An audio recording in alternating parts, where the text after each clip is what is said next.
Put yourself in the position of the Prime Minister. Tough job, I know. And put Brexit to one side. Okay? What's a key thing to do for this country at the moment, would you suggest? So Brexit obviously is massive, absolutely massive, and I'm not suggesting it's not. But what are the other things? What about the high incidences of crime in a city such as London, and other cities as well? Manchester has problems, Birmingham has problems, and an extraordinary murder rate in London. Do you think perhaps we should be looking at that? The health service, okay, 3 weekends ago we found billions of pounds, but we know it was creaking at the seams for the last winter, so would you address your attention to that?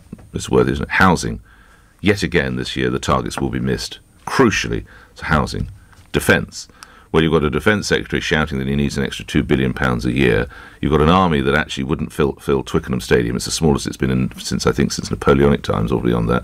And you've got aircraft carrier that you've commissioned without any actual British planes you can put on it. So do you think defence, you might want to look at that? Education. Well, we've just taken, or our children have just taken, this new form of GCSE. It remains to be seen how well it's bedded in, but by God, it's caused some concerns with parents. So there we are.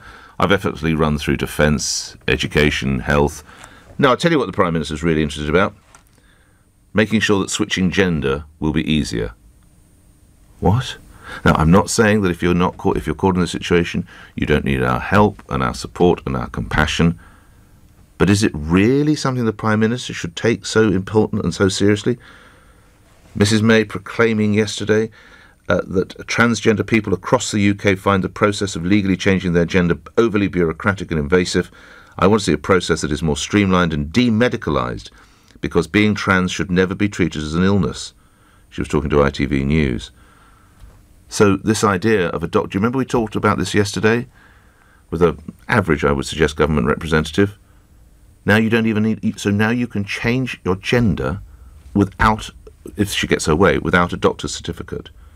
Now, if you think I'm in the minority here, what about a poll that's been done by Pink News, by the way, by Pink News, the LGBT website? Fewer than 1 in 5 voters, 18% in fact, support a change in this law allowing people to self-identify. 18%. If you then boil it down to Conservative voters, it falls to 13%. For the love of all that's holy, what is this Prime Minister, for whom I have a degree of sympathy, because I think she's only doing it through a sense of duty. I don't think she's enjoying it any more than the rest of us are. Why the hell is she getting caught up with something like this when it's of virtually no interest to her own voters?